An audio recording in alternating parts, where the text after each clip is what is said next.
Everybody, MrFlavorsmith here, and today I've got a really awesome video for you. I have literally had countless amount of viewers ask me, hey, I love your 22-inch Weber kettle content, but what can you do with a 26-inch Weber kettle? And do you know of an aftermarket third-party cart that's available for the 26-inch kettle? There's a lot of videos out there about how to do a complete custom cart for this 26-inch kettle, but for a lot of people, that's just not feasible. You're not a welder. You might not have a saw capable of cutting metal. You just might not have the time to actually get it done, so it deters you from that. But you know you want to have a cart for your 26-inch Weber kettle. I think I might have the solution for you today. I scoured the internet trying to find a cart that I thought would work good for that 26-inch Weber kettle. And we're gonna see today if this actually is it, or was it a waste of time and money? Without further ado, let's get to it. All right, everybody, so here is the cart.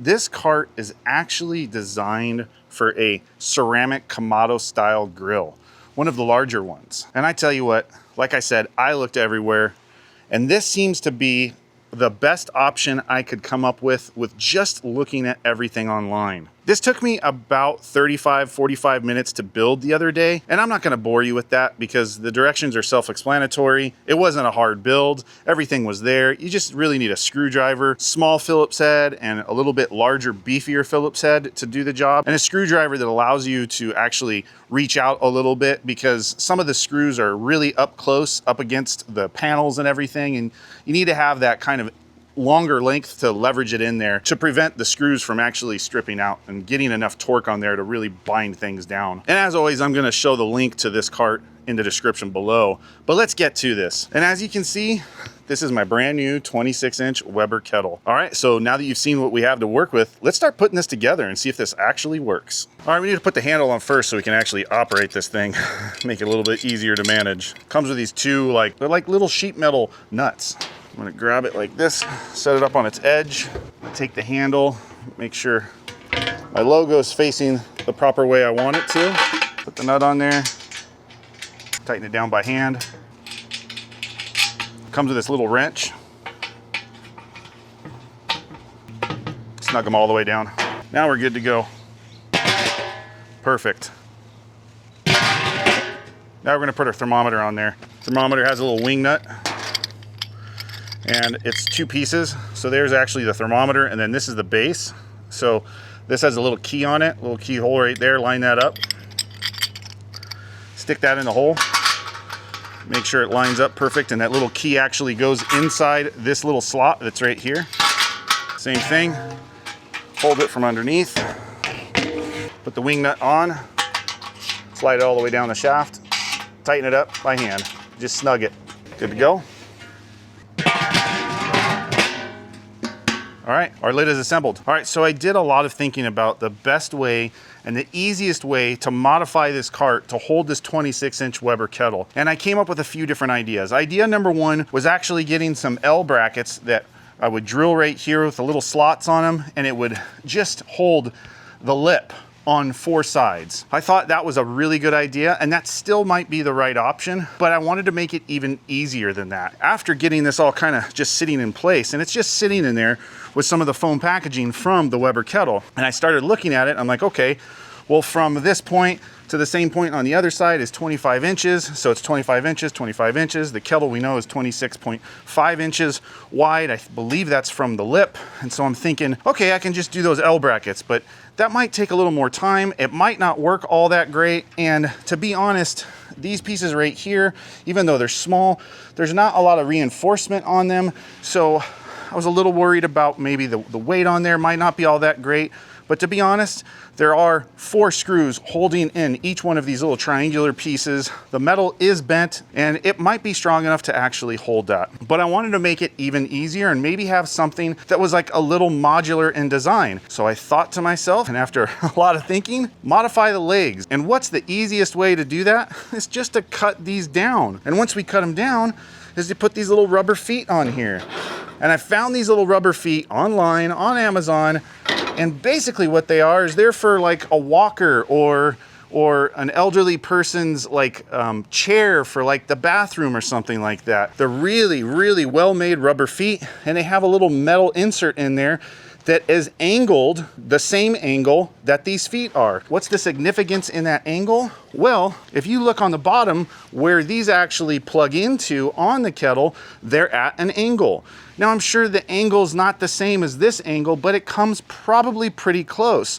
So what that means is, in order to keep everything flat and all that, we shouldn't have to cut this at an angle. We can just cut this a 90-degree straight on cut, making it even easier for you at home to do exactly the same thing. And what that also means is, if all you have access to is just a hand metal saw, cutting a 90-degree straight angle is way easier than some sort of elaborate angled degree angle that you would have to cut. That would be very hard to do.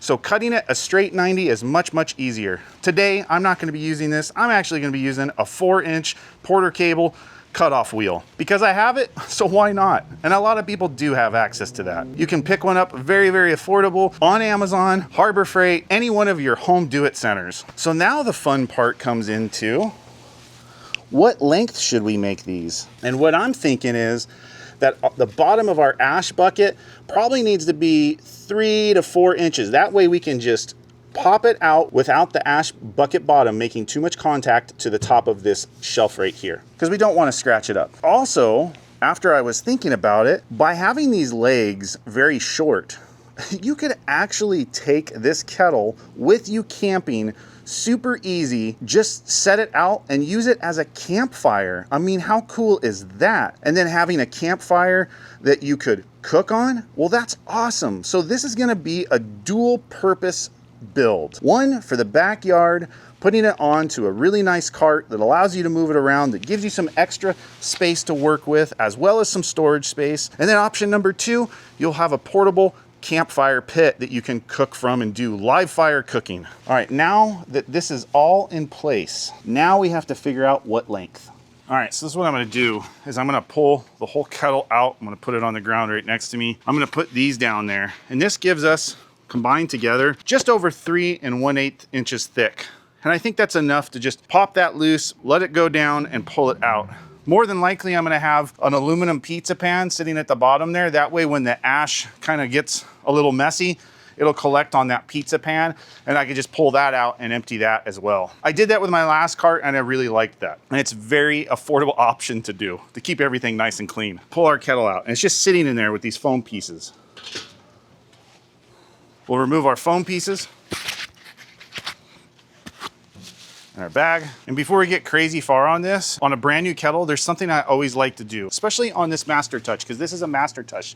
So this actually has the ash can right below there. And it allows you to really easily adjust your bottom vent. And I like to mark my bottom vent right now. So what we do, take the lid off. Now this is full open. Right there is full open, but I like it to be, I like my fins to be right in the center, and I consider that fully open. And so I will mark fully open, I will mark it halfway open, I will mark that 1/4 the way open. A lot of times on my low and slow cooks, the bottom vent is halfway open, or I might have the bottom vent fully open and my top vent might be 1/4 the way open. It really just kind of depends. But having the bottom vent marked like this, it allows me to easily fine tune my temperature. So let's just say this is open all the way on the bottom and my top vent is 1/4 the way open, but I'm still getting too much airflow, which is increasing the temperature of my coals.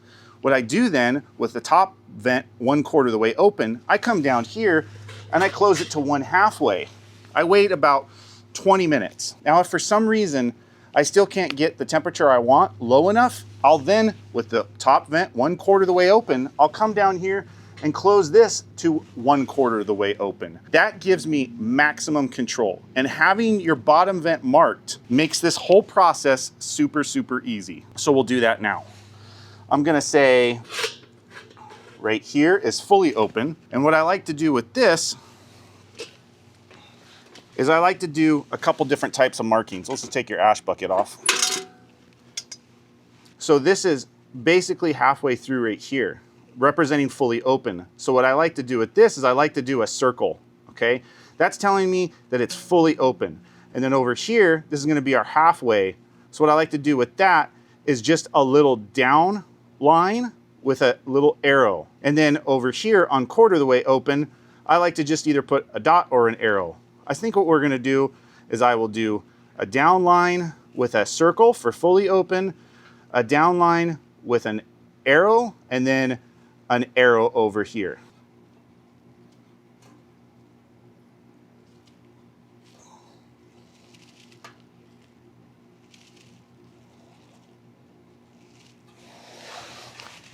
Now we come up here, we adjust it to 1/4 of the way or 1/2 way open, and I'm going to call this basically half. And this is going to be a line coming down with an arrow.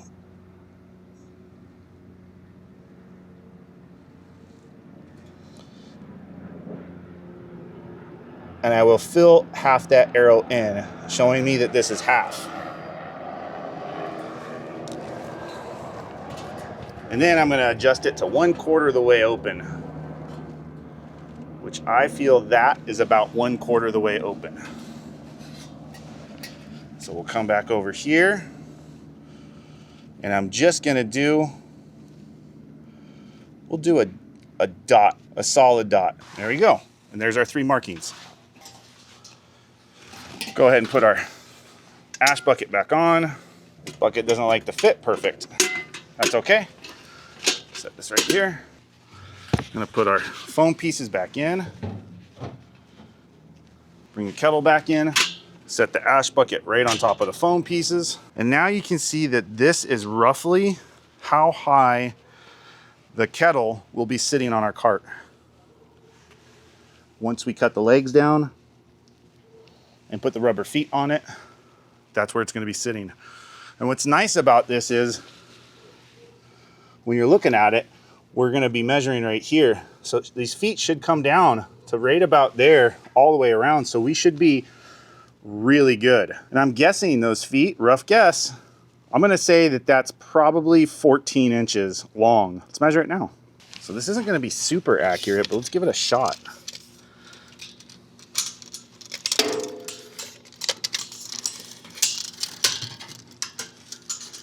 Let's see, like right there. Ooh. So when I'm looking at this, if I'm sticking in line with this, it's saying about 12.5 inches. So why don't we just say 12 inches? We'll go with 12 inches. All right, so each Weber kettle actually comes with 3 different aluminum legs. You have 2 that will hold the axle. That way you can put your wheels on there, and that's this one. And then you're gonna have a longer pole that actually will use the rubber cap for just the leg that you just put on the ground nice and sturdy. What we're gonna do is we're gonna measure, and we have to make sure that we do this correctly. We have to measure from the side that actually has the holes for the pins that go into the base of the kettle. So we're gonna pull our measurement from this side, measuring all the way down to 12 inches, and we're gonna mark a couple markings on that all the way around the radius of this. We'll start with our long one first. Put your tape measure up to it.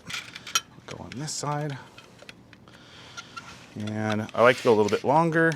That way I can get that pipe right up next to it. Using a permanent fine point marker, we're gonna measure out 12 inches. Make a mark.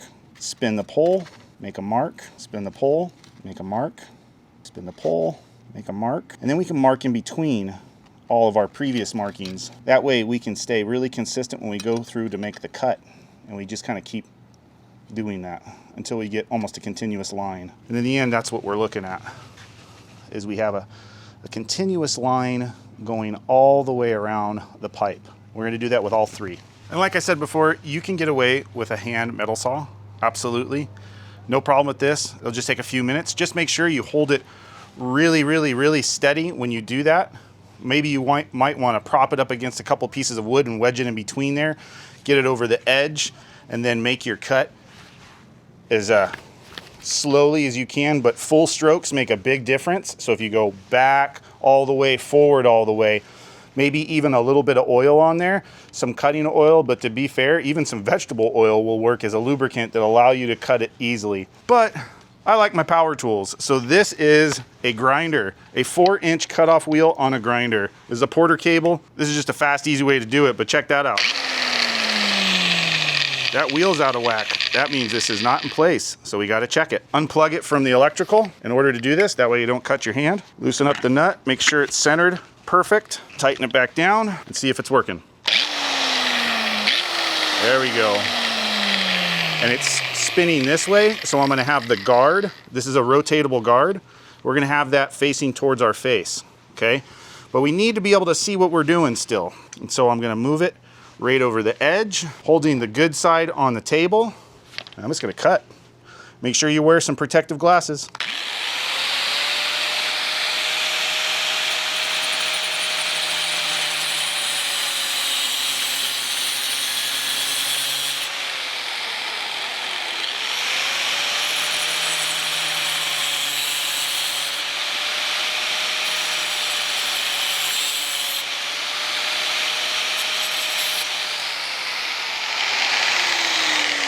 Not a perfect 90 degree, but you know what? That's not bad. Do the same thing on all three.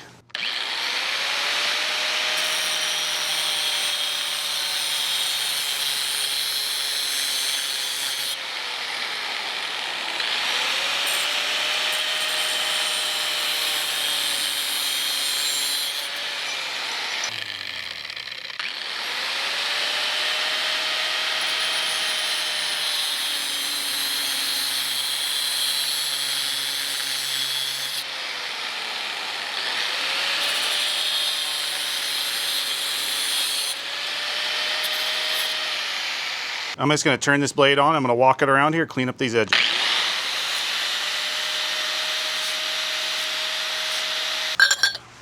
And there we go. There's all three pieces.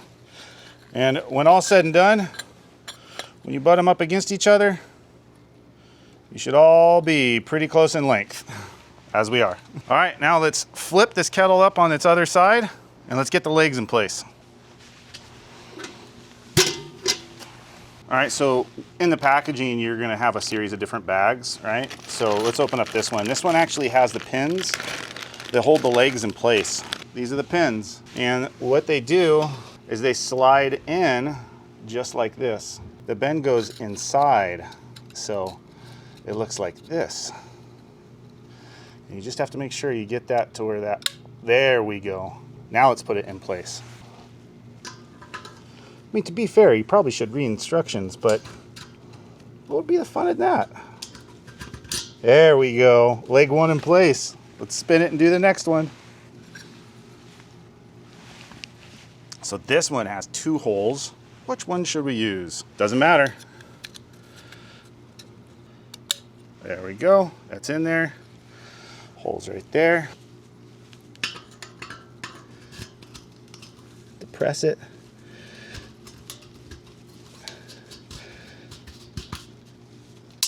There we go, in place. Let's do leg number 3. Rotate it. All right. 2 holes again, doesn't matter which way. There we go. Put it into place.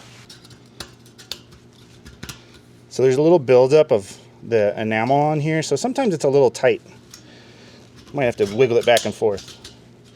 There we go. 3 legs in place. Check it out. Let's put our rubber caps on. All right, so that package came with 4 rubber feet. So you can see they're kind of at an angle and everything. We're only gonna use 3 of them. Now, it's not perfect, okay? The OD of this tube is 1 inch. The ID of this is roughly 1 1/8, so they say. 1 inch to 1 1/8. There's like a buffer between the two. So this is not a very tight fit. We'll just slip it on and just, you know, it fits loosely on there. A way to work around this is to just take some duct tape and thicken up the very end of the tube and then slide this right on there. And that'll also allow you to get your feet angle perfect in place. But for now, this should work. What I'm gonna do though, I'm gonna put just a little bit of tape on there to hold it in place. That way we can get it in. All right, and just roughing in the angle. I'm just gonna rough it. I'm eyeballing it right now.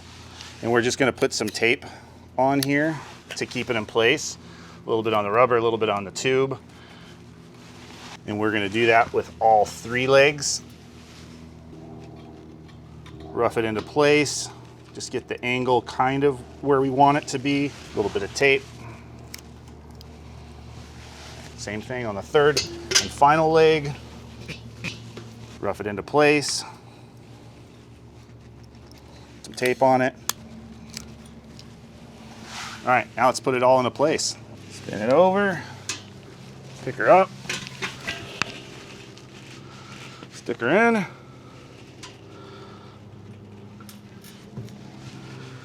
All right. Let's see how that looks underneath. All right, that's not too bad at all. Let's take our tape off, spin our wheels around where we kind of think they should be.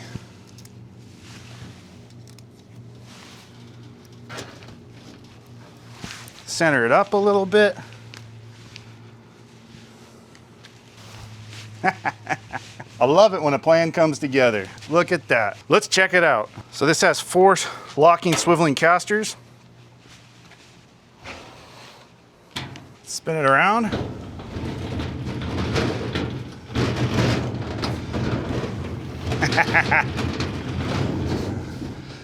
It has 2 really sturdy side shelves on here. I want to say it holds like 60 pounds on each side, but even if it wasn't that, 30 pounds would be awesome. It's going to hold this kettle with everything we have on it perfect. And I'm able to easily come over here and adjust my bottom vent to wherever I need it to be. And then pop out our ash bucket.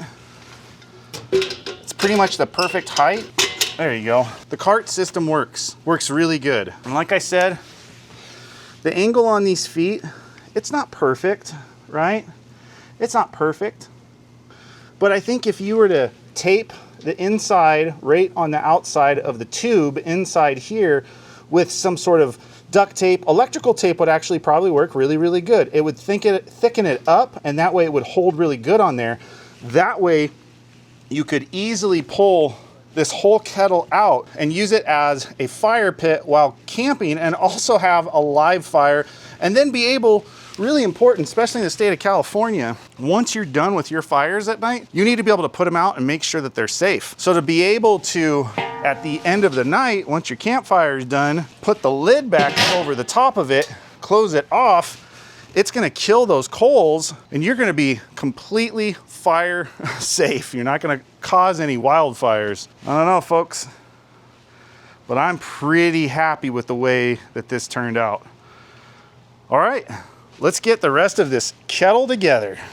All right, so I have not come up with a way to hold this lid on the cart yet, but I am thinking I might put a holder on the backside bar and see if I can get this to hold on there. But to be fair, this is a really big lid, and I'm probably gonna have a woolly bully insulated jacket over the top of this.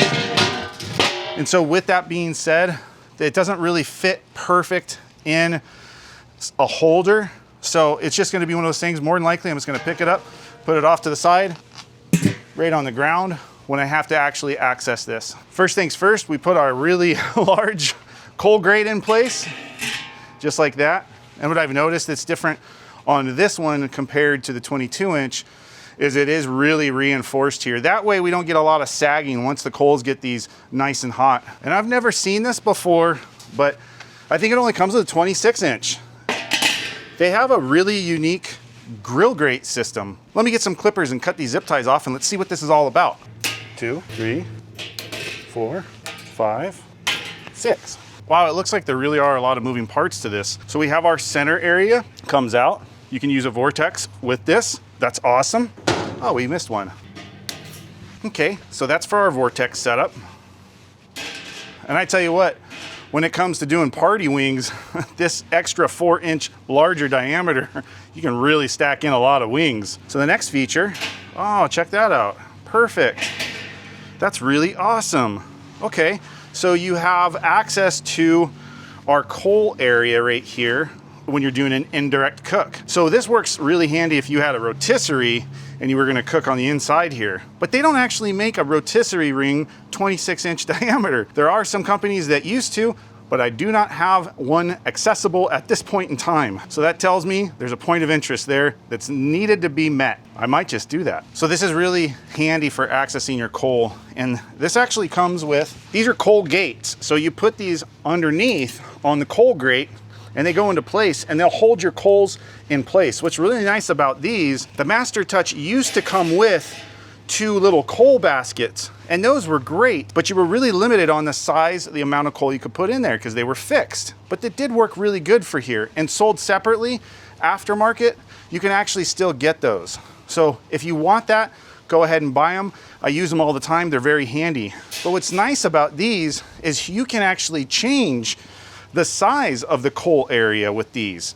So that's pretty handy, and you can put them side by side even. So you can really have a nice big coal area and then your indirect area over here. This comes in really handy if you're gonna be doing like some big porterhouse steaks or something like that that are really large in size. You wanna have more of a coal area, that way when you're cooking indirect over here and you go to do your reverse sear, you have enough coals and enough size to actually sear the entire diameter of that steak. So yeah, you could look at it as this was a downgrade on Weber to keep the overall cost of this whole unit down, but at the same time, it's really hard to find these sold separately. It's even hard to find them through Weber. The fact that they were included in this, I actually really like, and this is how they work. Just like that. So if you want to go big, you go like this, you stick it right here. A little tricky, but basically you want to get the hooks on first, and then these little lips go on the far side of one of the other pieces. So get the hooks on, and they just pop right down into place. So let's see if we can get 2 side by side. We should be able to. Let's see if we can do it though. And we sure can. So now this whole area right here can be coals, and this can be your indirect cooking area. That's pretty handy. Put our grill grate back on. Now let's see what else comes with it. A second level rack comes with it. Now this is the same one that's found on the 22-inch Master Touch. I'm a little bummed that they didn't make it proportional in size to the 26-inch kettle, but that's okay. You know, to be fair, if you have a couple of these on here, this is so big that you can actually do that.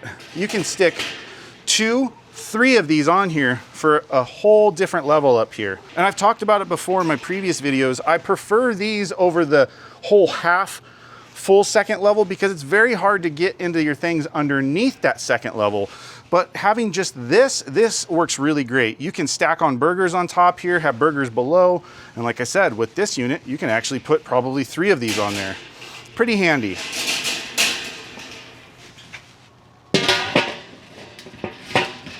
Hey everybody, I really hope you got value out of this 26-inch Weber Kettle Cart build. It's something I've been wanting to do for a long time. A lot of you have asked for this video, so I went and I did it. And I feel that this is a really good solution to a third-party kettle cart system for your 26-inch Weber kettle. And the fact that it gives you the option to take it up and move it and throw it in the back of your pickup truck for your next camping adventure and use it as an open live fire cooking system, as well as a place to have a campfire to roast some marshmallows. That's just a really awesome added benefit in my eyes. And if you got any value out of this video at all, please do me a huge favor and like this video and share it with your friends. Also comment, how do you feel about this build? Do you have a 26-inch Weber Kettle Grill? And what do you cook on it? What's your favorite thing to cook on it? Also, don't forget to subscribe to the channel. I'm gonna be doing a lot more content on this system for you, showing all of the possibilities and all of the different conversions and mods that you can do on your 26-inch Weber Kettle Cart system. And if you want to see something special, just ask for it, and I will do my best to do it. And as always, until next time, live a life of flavor. Hey, I know you like that cart, but it's time for you to go home now. The video's done. I'll see you on the next one though.